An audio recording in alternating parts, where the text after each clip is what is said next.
કેવીની class YouTube ચેનલમાં આપ સરે મિત્રોનું હું દિલથી સ્વાગત કરું છું।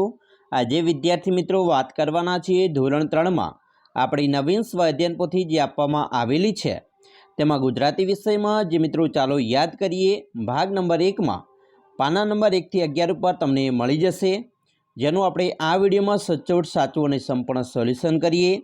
તો ચાલો વિદ્યાર્થી મિત્રો વિડીયોની શરૂઆત કરીએ। તેના પહેલાં ખાસ ચેનલમાં નવા છો तो चैनल ने अवश्य सब्सक्राइब करी वीडियो ने लाइक और शेर करवानुं पण न भूलता। चालो याद करिए जेनी अंदर आपणे शुं प्रवृत्ति करवानी छे एनी विद्यार्थी मित्रों आपणे समझ मेळवीशुं। अहींया तमने मित्रों अलग अलग प्रकारना जे चित्रों दोरेला छे अने तेनी साथे मित्रों शब्द पण लखेला छे। चित्रने मित्रों योग्य शब्द साथे आपणे जोड़वाना छे। तो चालो बाळ दोस्तों आपणे जोड़ीए। अहींया बीजुं जे खानुं छे तेनी अंदर तमने शब्द जोड़वाना कहेला छे। पेलू केळू तो केळा ने आपणे केळा साथे जोड़ीशुं, बराबर। आवी रीते पछी अहींया मकाई लखेल छे तो मकाई अहींया चित्र मकाईनुं छे तो आपणे एने मकाईने मकाईनी साथे जोड़ीशुं चित्र साथे। पपैया शब्द ने पपैया चित्र साथे जोड़ीशुं। छत्री चित्र ने छत्री शब्द साथे मित्रों जोड़ीशुं।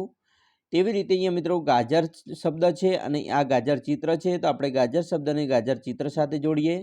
રીંગણ ને રીંગણ चित्र साथे जोड़ीशुं। विमान छे चित्र अने विमान मित्रों लखेल छे शब्द एनी साथे जोड़ीशुं। तेवी रीते अहींया मित्रों काबर छे तो काबर ने काबर चित्र साथे जोड़ीए अने बकरी ने बकरी चित्र साथे जोड़ीए। तो आ रह्युं विद्यार्थी मित्रों तमारुं चित्र साथे शब्दोनुं मित्रों मेळ जे छे ए आपणे जोड़कું जोड़ी लीधुं। हवे अहींया शुं करवानुं छे तो मित्रों जे आपणे अलग अलग प्रकारना जे शब्दों आपेला छे तेना आधारे आपणे वाक्यो लखवाना छे। जेम के जो विमान शब्द है तो विमान आकाश में घरर घरर करतुं उड़े छे तो एवी रीते बीजा शब्द आपणे मित्रों लखी सकीए। जेम के बकरी घास खाय छे, मने मकाई भावे छे, ससलुं गाजर खाय छे, आजे રીંગણનું શાક खाधुं, ચોમાસામાં छतरीनी जरूर पड़े, पपैयुं केसरी रंगनुं होय छे, आयनना केळा बहु भावे छे, काबरे घरमां माळो बनाव्यो, दादा लाकड़ी लईने चाले छे। तो આવી રીતે આપણે શબ્દ ઉપરથી વાક્ય બનાવતા શીખ્યા। હવે મિત્રો મહાવરો 1 છે। અહીંયા તમને ચિત્ર આપેલા છે, એમાં ઓળખી ચિત્રને ઓળખી અને ખૂટતો અક્ષર મિત્રો લખી ચિત્રનું સાચું નામ લખવાનું છે। તમને અહીંયા એક કમળનું ચિત્ર આપેલું છે, પરંતુ તમને 2 ખાના ખાલી રાખ્યા છે અને અળ લખ્યો છે। તો ખૂટતા અક્ષરો શબ્દો છે અક્ષરો છે તો ક અને મ જોડીએ તો કમળ એવું શબ્દ બની જાય છે। તો એવી રીતે વિદ્યાર્થી મિત્રો અહીંયા ચિત્ર આગબોટનું છે तो આપણે આ શબ્દ આગબોટ લખીશું આવી રીતે। અહીંયા નિસરણનું ચિત્ર છે તો નિસરણી આ રીતે લખીશું। અનાનસનું ચિત્ર છે તો અ પાછળ નાનસ લખીશું તો અનાનસ થઈ જશે। કાતરનું ચિત્ર છે કા અને ર લખેલ છે ત જોડીશું તો કાતર થઈ ગયું। અહીંયા વરસાદનું ચિત્ર છે તો દ પાછળ છે અને વરસા જોડીશું તો વરસાદ થઈ જશે। તો ચિત્ર આધારિત આપણે શબ્દ મિત્રો જોડ્યા। હવે મહાવરો 2 છે, ચિત્ર જોઈ નામ લખવાના છે। અહીંયા તમને કેરીનું ચિત્ર આપ્યું છે તો આ કેરી, આ નારંગીનું ચિત્ર છે, બરાબર। તો આપણે નારંગી લખ્યું નામ। સફરજનનું અહીંયા ચિત્ર આપેલું છે તો સફરજન લખ્યું। પપૈયાનું ચિત્ર આપેલું છે તો અહીંયા પપૈયું લખ્યું। તેવી રીતે મિત્રો અહીંયા ચીકુનું ચિત્ર છે તો આપણે અહીંયા ચીકુ લખીશું। આ કેળાનું ચિત્ર છે તો કેળું લખીશું। આ દાડમનું ચિત્ર છે તો અહીંયા દાડમ લખીશું। તેવી રીતે અહીંયા તરબૂચનું ચિત્ર છે તો આ તરબૂચ લખીશું। તો આ વિદ્યાર્થી મિત્રો આપણે જે ચિત્ર છે એની સાથે શબ્દોની જોડ બનાવી। હવે મહાવરો 3 છે, ચિત્ર જોઈ નામ લખવાના છે। તમે જોશો અહીંયા ડૉક્ટરનું ચિત્ર છે તો આપણે અહીંયા ડૉક્ટર લખ્યું છે। આ પોલીસનું ચિત્ર છે તો પોલીસ। આ વકીલનું ચિત્ર છે તો શબ્દ વકીલ આપણે આ રીતે લખીશું। એવી રીતે શિક્ષકનું મિત્રો અહીંયા ચિત્ર આપેલું છે તો આ શિક્ષક લખીશું આ રીતે। ટપાલીનું ચિત્ર છે તો ટપાલી। દરજીનું ચિત્ર છે તો દરજી લખીશું આ રીતે। ડ્રાઈવરનું ચિત્ર છે તો અહીંયા ડ્રાઈવર લખીશું, બરાબર। તો આ વિદ્યાર્થી મિત્રો ચિત્ર આધારિત શબ્દ બની ગયા। મહાવરો 4, ચિત્રનું અવલોકન કરો અને આપેલ શબ્દનો ઉપયોગ કરી વાક્ય બનાવો। મિત્રો અહીંયા તમે જોઈ શકો છો, બરાબર। ચિત્રની અંદર તમે અલગ અલગ પ્રકારની વસ્તુઓ પડી છે અને મમ્મી છે રસોઈ બનાવે છે। તો ચિત્ર આધારિત આપણે વર્ણન કરીએ તો પહેલું મમ્મીનું ચિત્ર દેખાય છે તો વાક્ય બનાવીએ, મમ્મી રસોઈ બનાવે છે। તપેલીનું ચિત્ર આધારે વાક્ય બનાવીએ તો તપેલીમાં શાક બનાવ્યું છે।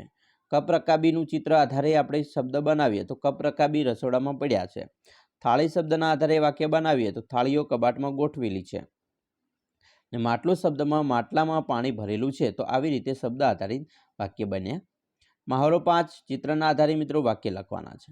તમે મિત્રો અહીંયા જોશો તો ચિત્ર છે એની અંદર એક ખેતરનું ચિત્ર તમને જોવા મળે છે, બરાબર. ખેડૂત છે, એક માળી ઉપર છોકરો બેઠેલો છે, બરાબર.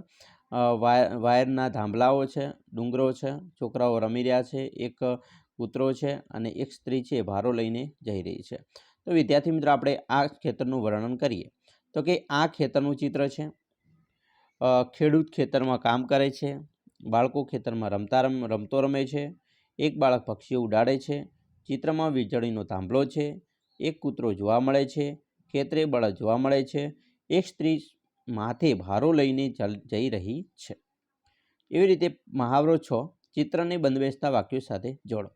મિત્રો અહીંયા ચિત્ર છે તમે જોશો તો એક અંધ વ્યક્તિને 2 બાળકો છે એ દોરીને લઈ રહ્યા છે, રસ્તો ઓળંગી રહ્યા છે. તો આપણે એને અહીંયા ચિત્ર સાથે જોડીએ કે છોકરાઓ એમને સાચવીને રસ્તો ઓળંગવામાં મદદ કરે છે. બીજું ચિત્ર છે તેમાં મિત્રો એક અંધ વ્યક્તિને મિત્રો રસ્તો ઓળંગવો છે તો અહીંયા 2 બાળકોની મદદ લે છે, બરાબર. તો મોહનભાઈ રસ્તો ઓળંગવો છે, અથવા ઘરડા વ્યક્તિ હશે, એવું નથી કે અંધ વ્યક્તિ, ઘરડા વ્યક્તિ પણ હોઈ શકે. અહીંયા મિત્રો આ જે વ્યક્તિઓ છે, બરાબર, એ ઘરડા વ્યક્તિને મિત્રો અહીંયા જે મોહનભાઈ છે એમને રસ્તો ઓળંગી લીધો છે તો આ છોકરાઓનો શું કરે છે? આભાર માને છે. તો અહીંયા આપણે લખીએ કે મોહનભાઈ છોકરાઓનો આભાર માને છે. અને આ છોકરાઓ દડે રમી રહ્યા છે તો કલ્પેશ અને કેવલ ક્રિકેટ રમે છે. તો આવી રીતે આપણે મિત્રો ચિત્ર આધારિત વાક્યોને જોડ બનાવી. મહાવરો 7માં મિત્રો જોઈએ, ચિત્રના આધારે વાક્યો લખવાના છે. ચિત્ર તમે જોશો તો બગીચાનું છે, બરાબર. બગીચામાં લપસણી છે અને બાળકો લપસણી ખાઈ રહ્યા છે, હિંચકા હિંચી રહ્યા છે, બરાબર. ચાલો આપણે લખીએ તો કે ભાઈ આ એક બગીચાનું ચિત્ર છે.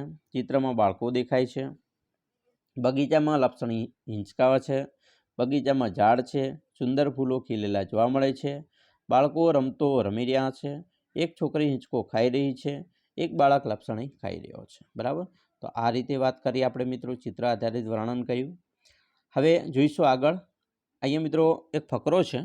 આ ફકરા આધારિત આપણે શું કરવાનું છે? તો પ્રશ્નો આપેલા છે અને આપણે એના જવાબ આપવાના છે. જેમ કે પહેલો પ્રશ્ન છે, આપેલા ફકરામાં કયા પ્રાણીની વાત છે? તો આપેલો આપણે ફકરો જોઈએ તો અહીંયા બિલાડીની વાત કરી છે, બિલાડીની વાત છે. તેવી રીતે બીજો પ્રશ્ન છે એ આપણે જાતે લખવાનો છે. બચ્ચા કેમ દોડવા લાગ્યા? તો આપણે ઉપરના ફકરામાંથી જોઈને લખીએ તો કે ભાઈ બિલાડીના આવવાથી બચ્ચા દોડવા લાગ્યા, બરાબર. તો અહીંયા બિલાડી મ્યાઉ મ્યાઉ કરતાં ઘરમાં આવી, બચ્ચાએ તેનો અવાજ સાંભળીને તરફ દોડવા લાગ્યા, એટલે બિલાડી આવી એટલે દોડ્યા, તેવું આપણે લખી શકીએ, બરાબર. ત્રીજું છે, બચ્ચા તેની માને શા માટે વળગી પડ્યા, બરાબર. તો બિલાડીનું ધ્યાન તેમના પર તરફ ગયું ને બધા બચ્ચા બિલાડીને તરત વળગી ગયા, બરાબર. એટલે કે બિલાડી ઘરમાં આવી એટલે બચ્ચા તેને વળગી પડ્યા, એવું લખી શકાય. 4, તમારા ઘરમાં કે ફળિયામાં બીજા કયા કયા પ્રાણીઓ છે એ પણ તમે લખી શકો છો. જેમ કે આપણા ફળિયામાં કૂતરો હોય, ગાય, ભેંસ, બળદ, ઘોડો વગેરે પ્રાણીઓ રહેતા હોય છે. 5મું છે, બિલાડીનું ધ્યાન બચ્ચા તરફ કેવી રીતે ગયું? તો બચ્ચા બિલાડી તરફ દોડવા લાગ્યા તેથી બિલાડીનું ધ્યાન ગયું, બરાબર. પછી મહાવરો 1 છે, ચિત્ર જોઈને પ્રશ્નોના જવાબ લખવાના છે. અહીંયા મિત્રો લપસણી છે, બરાબર, અને લપસણી ઉપર છોકરાઓ લપસી રહ્યા છે.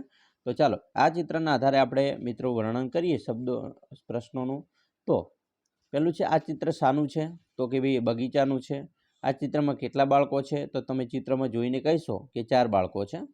ત્રીજું, છોકરીઓ શું કરી રહી છે? તો છોકરીઓ લપસણી ખાઈ રહી છે.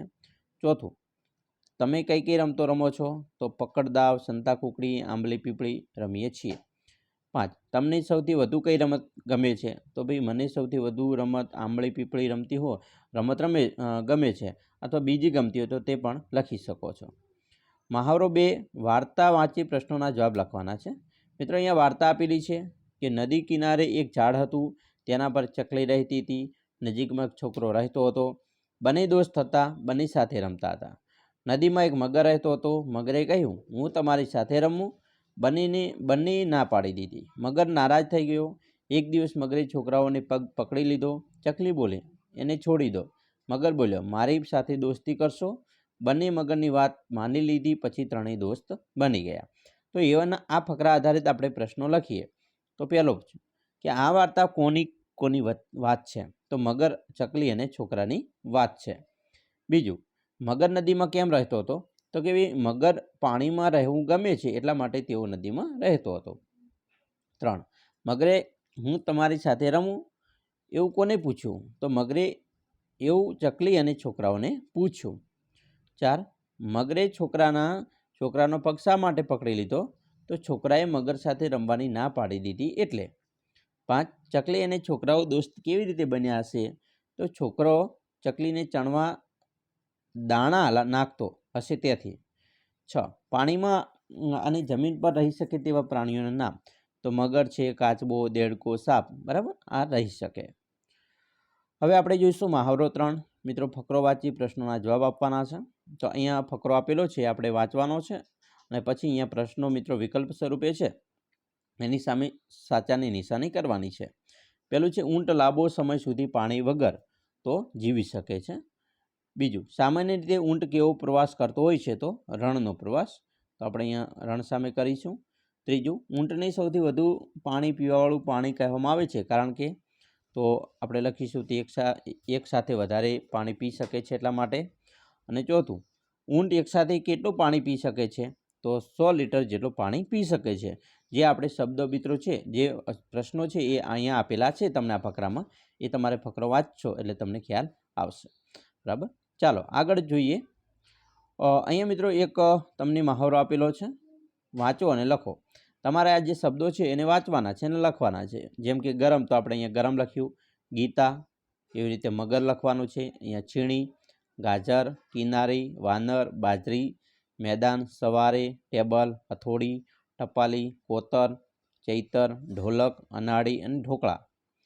એવી રીતે બંગડી, બરાબર, બંગડી અને ભૌમિક. તો આવી રીતે લખવાના હશે. બરાબર, વિદ્યાર્થી મિત્રો, આ હતું તમારું સ્વાધ્યાયન પોથી જે ચાલો યાદ કરીએ ગુજરાતી વિષયનું, તેનું સંપૂર્ણ સોલ્યુશન, જે તમને ખૂબ જ ઉપયોગી નીવડશે. અમે આશા રાખીએ છીએ તમને વિડીયો ગમ્યો જ હશે, અને વિડીયો ગમ્યો હોય તો મિત્રો લાઇક, શેર અને સબસ્ક્રાઈબ કરવાનું પણ ન ભૂલતા.